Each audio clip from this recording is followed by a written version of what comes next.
Hi, I'm James. And I'm Anthony. And this is Words and Numbers. What is, Anthony, that wonderful thing that you've got in your brain that you have decided is both new and exciting this week? Even I don't know that this is exciting, but it is new, and it's at least caused me to repeatedly think about this. You've heard of quiet quitting? I keep seeing articles about this.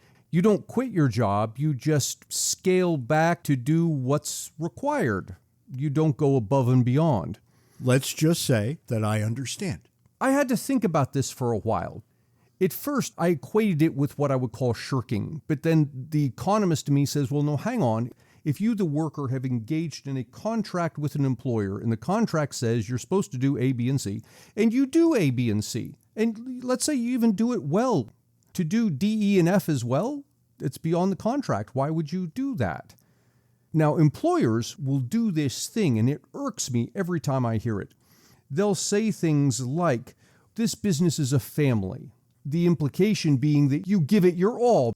Yeah, it's a family as long as they want you to give more than what you're contractually obligated to give. But the minute it comes time to lay off somebody, all of a sudden it's not a family. You can't fire family.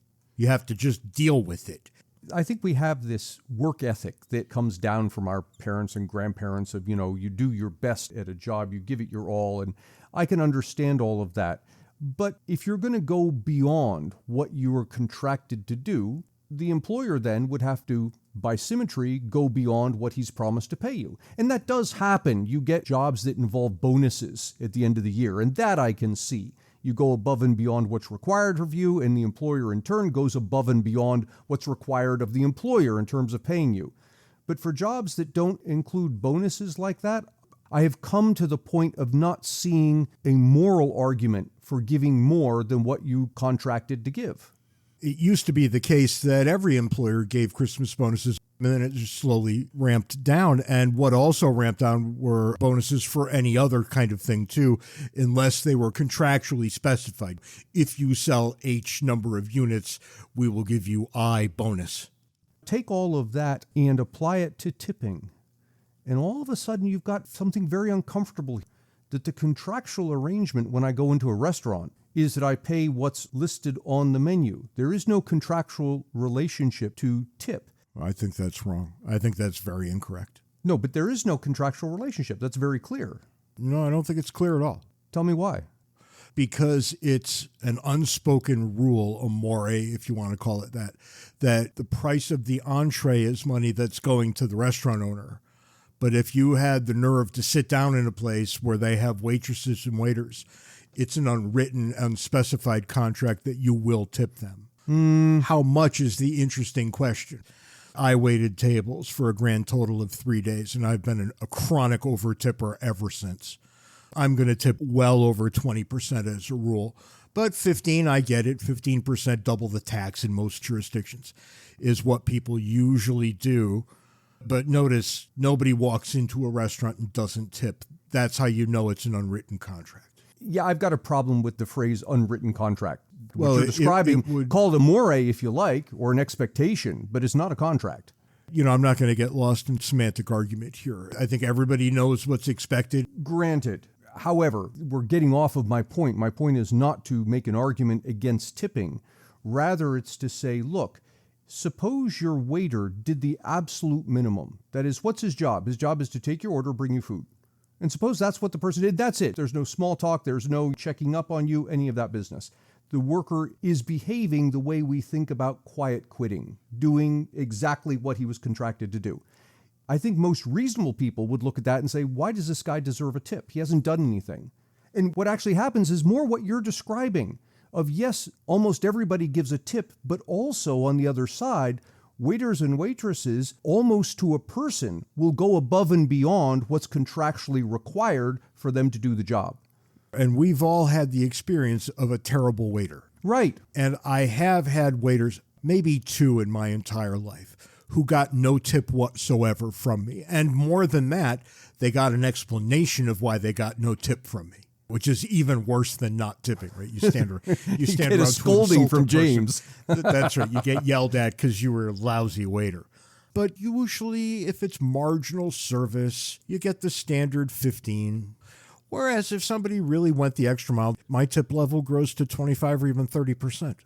Interestingly, you described 15% as standard. My understanding is it's 20% has become standard. Well, it has been, but I don't treat it that way. When I was a kid, 10% was standard. Yeah, that's right. And someone might look at that and say, well, yeah, but inflation. Except, no. No. It's a percentage of the bill. Inflation's already in there. That's right. We've already taken care of inflation. This is a new expectation. As far as I'm concerned, that expectation crests at 15%. I've come from first encountering quiet quitting and thinking that this is tantamount to breach of contract. And then the more I think about it, the more I think, no, actually, it's the other way around. It's adhering to the contract. I don't have a strong feeling one way or the other on that. I do have a strong feeling on the thing I want to talk about this weekend. Guns bought through credit cards in the U.S. will now be trackable. Ooh, look at that. It was always trackable before. What must have changed is the government's requiring credit card companies to submit paperwork on this. Well, yeah, and here's the thing I didn't know about. There's this thing called the International Organization for Standardization. Never heard of it. Let me say that again. The International Organization for Standardization. This ISO, as it's known, voted in favor of creating a merchant code for firearms stores. Now there's a special code that they have to use, and it will be really easy for the government to peer into both sides of the equation on that code. All of a sudden, the United States government is going to have a list of every person who brought a gun from every place he could have bought it. You can pay cash, at least until you can't. And you had exactly the same snotty read on it that I had, that it's just going to be a matter of time now before the government says, oh, and by the way, you cannot buy a firearm with cash. Yes. I see that happening down the road at some point. Every single transaction has to be markable in a way that cash wouldn't allow. Regardless of whether you like guns, you should be very upset at what's happening right now. I find it useful to think about the foot in the door. Even those who are in favor of this thing, okay, let's track down the guns, think to yourself, what is it that you buy that perhaps you'd like other people not to know that you buy? Because once the precedent is set, it's more easily extended to all sorts of other things. Keep in mind that this isn't just a list of items that might be dangerous. This is a list of items that is probably embarrassing. And every single person has the list in his head of what would in fact be embarrassing. I don't want to trot any of my examples out any more than you would want to trot yours. We don't have that much time, James. We really don't. Well, I mean, look, I'm shameless. So I would say these things that I would say, and you all should admire me ever more because these things are true. But I understand that people like you, men of low character, might have lists of things that you would be horrified to have your wife find out about, for example. Or any number of other people, or the people at work. This is why we have a private life distinction. There are certain things that we all say should be off limits to everyone in the world unless we decide otherwise. And this walks us down the road that puts that to bed for the rest of all time. This is often the case. We see this kind of thing hit, and we say, you should all be very worried. And then people respond, why should I be worried? I don't think anybody should have guns in the first place. No kidding, Bocephus. That's not really the point. Mm-hmm. The real point here is that if you let it happen with something you don't care about, it will happen with something you do care about. And why people have such a hard time getting that, I'll never understand. Now, it happens to be the case that I do care about guns. I think it's pretty safe to say you do too. Understand that bias works on what we're saying, but my bias is towards freedom, not towards guns. And that's not the foolishness? Oh, not even close. It was a few years back. I think it was back before the world got sick. We started talking about what Americans were spending their money on. Again, to the headline, Americans spent more on taxes in 2021 than on food, clothing, and healthcare combined. That's jarring. Your biggest line item is taxes. Food should be. Food or shelter. Food should be the big one here. And obviously they didn't put shelter in because I don't think people spent more on shelter than they did on taxes. But healthcare? After everything that we've been told for years Apparently, healthcare is not the big problem the government wants us to understand it to be. The government is the big problem the government Imagine that. doesn't tell us about. I mean, for f***'s sake, how did we get here that these year after year after year tell us to be worried and afraid about how much X and Y cost, only to find out that those cost so much more, it's not even funny. Man, f*** those people. You gotta be kidding me. And we can all see why it's fun to get James riled up. I think my outburst is concluded. I think. What a bunch of liars. We know, and that politicians lie. I mean, everybody knows that. But the degree to which these lie about everything is just ridiculous. For an extra $5 donation to Words and Numbers, I'll send you the video of James' rant. Well, we are recording that, aren't we? Well, all you see is my forehead, right? The microphone takes up most of my head. It's bouncing up and down, getting redder and redder. And you see the forehead with one giant protruding vein right up the front. He's gesticulating all over the place. I mean, look, this is just ridiculous, right? God, I want to go punch every one of them. This is my entertainment for the week. How did I spend more on taxes than in food, clothing, and healthcare combined?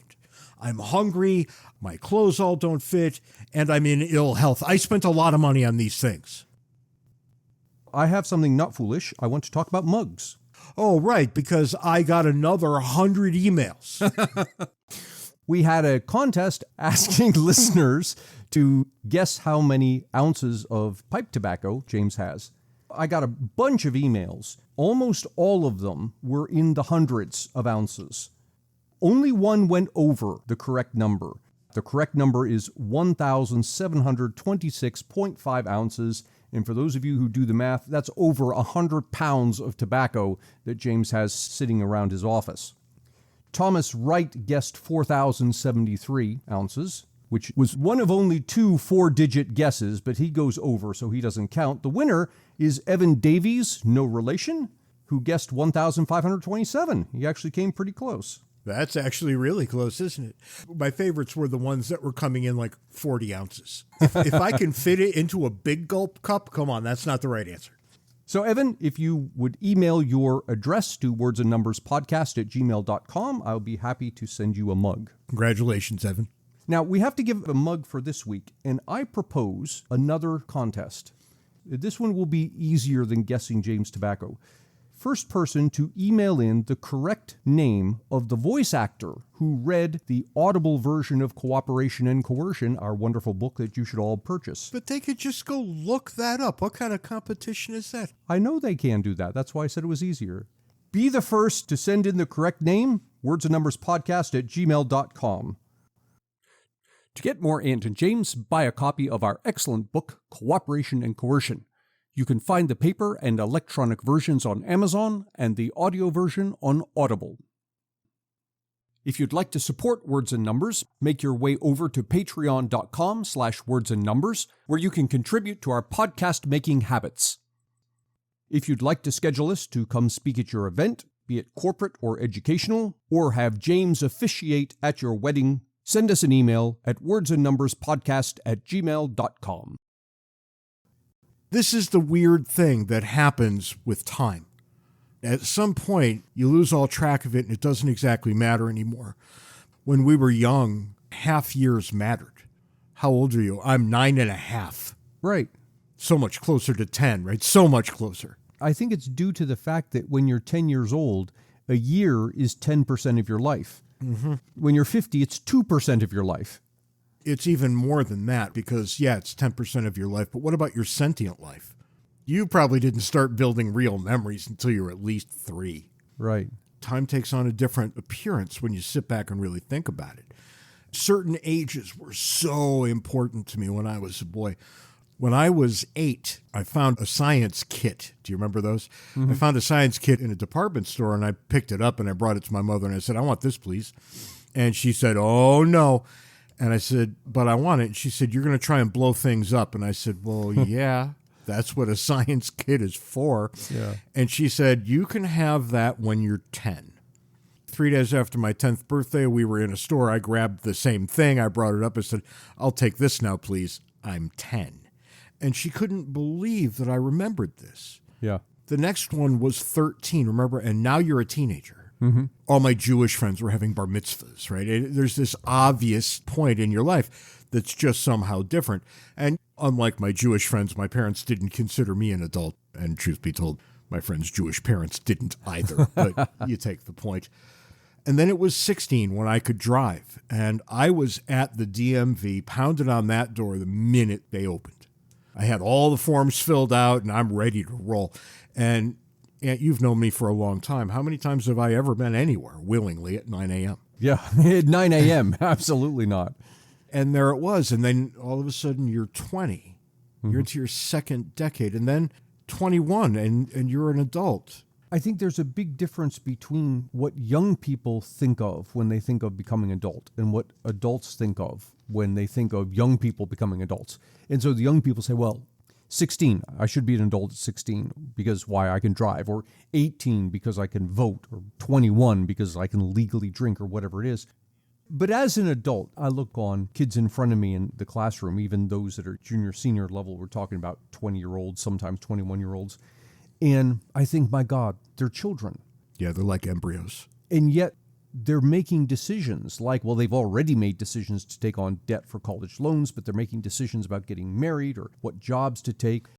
And I think back to myself when I was 16, looking up to someone who was 21. And I thought, oh, wow, that's a wise person. They got it all together. Someone who's been around the block. That's a real adult. They got everything figured out. Turns out my decisions at 21 were roughly as bad as they were at age 16. Yeah. And that's just it. Most of these rules are designed to save young people from their bad urges. But there's evidence now that the human brain keeps developing into the 20s. Yeah. So there's actually something physiologically to be said for the fact that you actually aren't a full adult at early 20s. Right. And here's where it gets really interesting, because every single thing that we regulate by age, the age that we choose is always arbitrary. Mm-hmm. And it kind of has to be. If you're going to think about driving at 16, some people at age 16 are very, very much on top of their game. Others are incredibly reckless. I was reckless. Boy, did I total some cars when I was younger. Yeah, same here. Yeah, and of course I did. But then if I think about it, I missed on the 18-year-old drinking. But I did make it to the 18-year-old smoking, and I smoked like a chimney for years by the time I was 18. And boy, I thought that was the greatest thing in the world. And truth be told, Aunt, I miss it every day. And you keep walking down this line, and every single age you pick is an arbitrary line, but you've got to have something to use as a standard. And then you drop this bomb right in the middle of a consideration like this. And I think you're right, too, because it does seem like the human brain is still in development by age 26. And there are all kinds of things you could do, like drinking and smoking, or vaping if these people are to be believed, or drug using if those people are to be believed, that will hamper the brain's development. And all of a sudden, you just gave us a non-arbitrary line. We could actually say, sure, 26 it is. Yeah. But oh my God, are you kidding me? Are we going to treat people like children until they're 26? Well, that's what we've been doing. What did we do back in 2008? But to say that everyone up to age, I think it was 26, if not 27, can be on their parents' health insurance. Yeah, I think it was 24 or 26, so let's just congregate around 26 and call it even. Most people won't care about that because it doesn't actually cost them anything. But do you really want 26 to be the age of majority for everything? How old were you when you got married? 27. Huh, I was 28. What do you know? But you see, it's not just a question of protecting these people because their brains are still developing. You don't want them drinking or smoking or whatever it is. It also works in the other direction, which is, should we hold them fully responsible for their decisions, given that in 5 years' time, their brains will be more developed and they'll be, at least in some sense, different people than they are now? Sure, and I'll point out a couple of things here, I think. I was subjected to this sort of thing. I had to live with the consequences of some bad decisions I made, and I know a lot of other people. Matter of fact, everybody I know will say that to one degree or another, right? Very few of us live charmed lives. But we are still looking at people who are not sure what to do with them, and yet, if a 13-year-old in many jurisdictions across the country goes out and kills someone in cold blood, we're going to charge that kid with murder and we're going to try him as an adult. Was his brain fully developed? No. There's a dead man on the floor, which seems to matter. So we're always going to be left with these prickly outliers. And I don't know which kind of outliers I want here, because if you err on one side, you get a very different kind. What are we supposed to conclude? And now I'm not so sure, beyond the fact that it seems that an age of majority is incredibly tricky. You and I talked about this once before, and I believe it was on a Words and Numbers Live that we did on a college campus. And I remember getting a lot of pushback. A lot of people sent hate mail saying, what the hell is wrong with you guys? Of course, this is the correct answer, or that is. And even the hate mail wasn't aligned in one direction or the other. No one can agree. And I would say that they can't agree on the age of majority, not only across individuals, but I don't think we can internally be consistent. Because if you ask the question, how old should someone be to be able to make the decision to drink or to smoke for himself? How old should he be to be able to make the decision to marry, to enter into contracts, to go to war? I would be relieved if we chose 21 years as the age of majority across the board. I think that splits the difference. Now, that would interact with driving in a very bad way.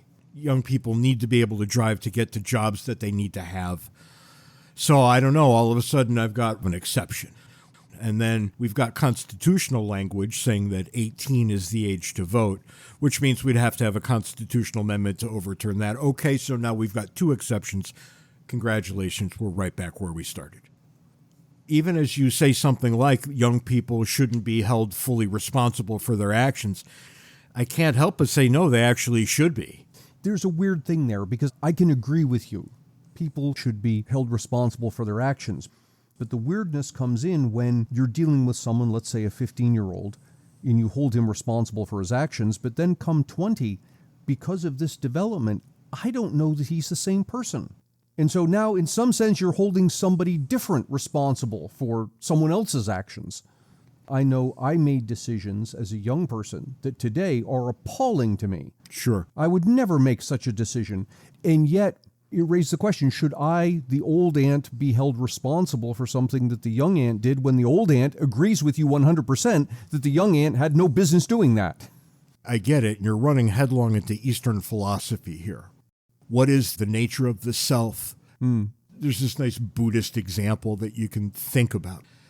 Think of your life as a wrap of reeds that a man is carrying.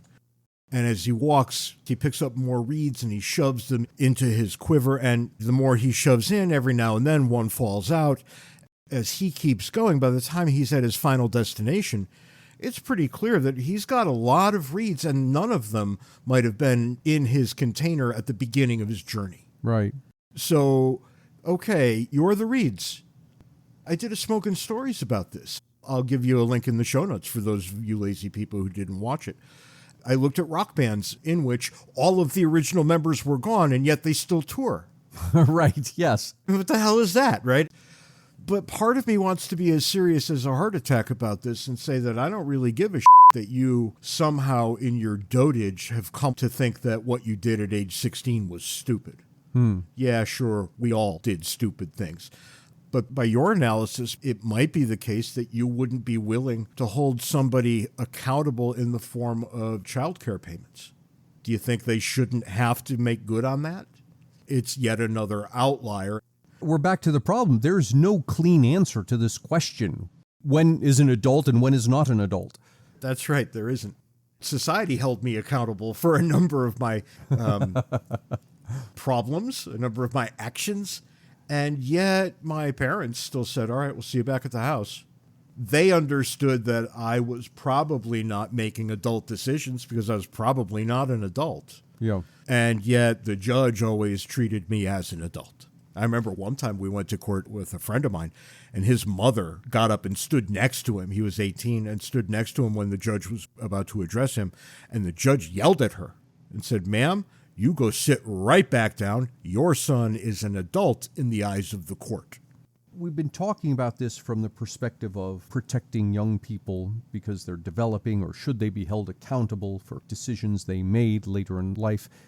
I want to look at it from a different perspective, and that is there are instances in which I'll say we broadly, take advantage of young people precisely because of this. I point to the age of draft, 18. You turn 18 in the United States, you're a male, you can be drafted under the law. Now, here's the thing. The same research that shows that human brains are still developing into their 20s will also show you that young people particularly have a short time horizon. That is, when they think about the future, they don't think long-term like you or I would or an older person would. They're thinking in months. When I was 16, long-term was Friday. Right. Now, economists would say it in technical language that they have a high discount rate. That is, that they discount the future by a tremendous amount. Yep. They're looking short-term. So here's the thing. If I wanted to send a bunch of my citizens off to war, who am I going to pick? I'm going to pick the citizens who don't have a long-term outlook, who are only looking at the immediate. And so in that sense, I'm taking advantage of them. I'm sure some people thought about it that way. But more to the point, they're young, which means their bodies are hard and can do much more strenuous things than somebody even 10 years older could hope to do. Beyond that, they're not that savvy. They tend to take orders better than somebody 10 years older. And for those reasons, I think that's the group I would go after too. And I don't disagree with you. I just point out the fact that the young people will push back less because their time horizons are short. The draft was a very recent memory when you and I were young. It had just wrapped up.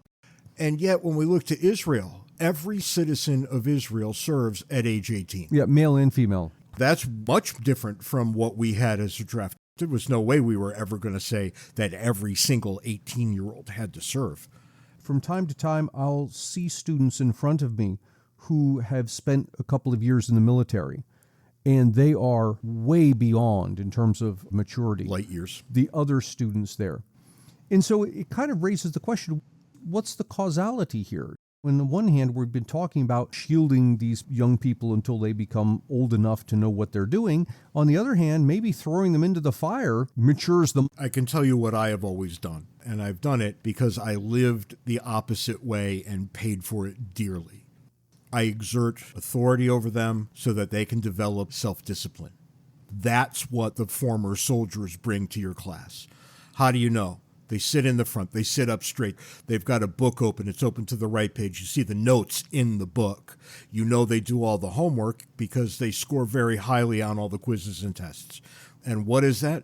That's the discipline you want everyone to have. Are they the smartest students in the room? Not necessarily, but they're the most disciplined. Right. So they get the most out of it. And their performance is, on balance, much higher. I loved my ROTC guys, my retired military guys. They brought a level of seriousness to the class that I could occasionally stop class, point at them and say, why are the rest of you not like him? Self-discipline for me is the key to everything. I had no success in life until I figured that out. But then there's this weirdness if you go back a couple of centuries. Think about Jefferson and Madison and Adams and Washington. My God, they were 20-year-olds. Some of them maybe 30. I think Franklin was the outlier. Jefferson was 33 when he wrote the Declaration of Independence, which is, I think, the most important document that the world has ever seen. Yeah. He made me feel like a loser when I was 33, and then every year a little more so from that point forward. I don't think many of them were in their 20s, but they were young. And yet their life expectancy was much lower, so they were all probably technically middle-aged wherever they sat. Ben Franklin was a weird example. He was 80. Yeah. How do you get to be 80 in the 18th century? It's not like he lived a healthy lifestyle. No, quite the opposite, and reveled in it, which is why we all kind of like him.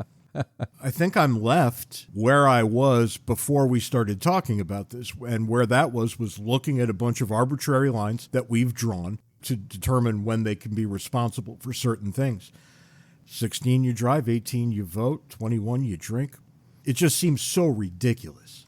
For all the emphasis that particularly libertarians put on rights, we're all pretty quick to squelch the rights of children, of minors. No, that's right. And here's where the libertarian crowd, I think, generally goes very wrong, or at least a significant number of them, when they say that children are the property of their parents. You don't own people, right? We've got words for that, and that's not what children are. Maybe I'll tell the story in the bonus episode that we're about to record in just a minute. So those of you who are keenly interested in this, go ahead, go join the Patreon. We'll talk to you later. You just can't treat children that way. One thought that occurs to me every time I go down this path is the question, what would happen if we left the age of majority variable? That is, each person gets to decide for himself. I decide today I'm now going to be... That's a terrible idea. Well, maybe not. Because what goes with that decision are both rights and responsibilities. If you decide, okay, I'm now an adult, then you get the rights that go with being an adult. You can smoke, you can drink, you can drive, you can do whatever, but also the responsibilities. So you're going to be held to contracts. You break the law, the full weight of the law comes down upon you, and let people decide on their own. That would be a terrible thing. Because what you would get is a bunch of 14-year-olds saying, well, where do I sign? Where do I get the beer? Where's my car? Where's the weed? Let's go have a great night. And a bunch of young people are going to die. One of the reasons why we keep them from these sorts of activities. Yeah, you've got a meta problem, which is they aren't mature enough to be able to decide whether they're mature. That's exactly right. That is literally the exact right observation. I get nervous when grown adults start drinking. Mm-hmm. They always become wild cards. There's a few days every year, 3, that are really, really big nights for the bars. New Year's Eve, it's St. Patrick's Day, and it's the Wednesday before Thanksgiving, believe it or not. 3 biggest bar days in the year. I learned this when I was a DJ at a dance club. What I learned was on those 3 days, people who didn't drink much as a rule went out and got hammered. And they were the people who caused the problems after the bars closed. Regular drinkers who drink themselves stupid at a bar can almost always get home without killing themselves or other people. That's why they don't get caught. When they get caught, we make a big deal out of it, and I think we should. But they don't get caught very often because they can fill out the blanks in their minds. They get home. Mm-hmm. Would I legislate that into existence? I most certainly would not. Let's keep the drunks off the roads. But it's the amateurs that'll kill you. And how many amateurs would you have if we broke in some other direction? My God, it would be so many more. And it would be all kinds of people who are far too young for it. We all know that. We moved the drinking age from 18 to 21. And we did it, and do you think even for a second that that was a mistake? I don't like the way we got it, withholding highway funds. We're playing fast and loose with constitutional abilities, the presidential office. Nonetheless, I wouldn't change it if I could change all the laws tomorrow. We're left at the end with no clear answer, at least no answer that's any better than the one we started with, which is a mishmash of all things. That's all the time we've got this week on Words and Numbers. Join us next week at noon on Wednesday for something brand new and probably more exciting than what we just had.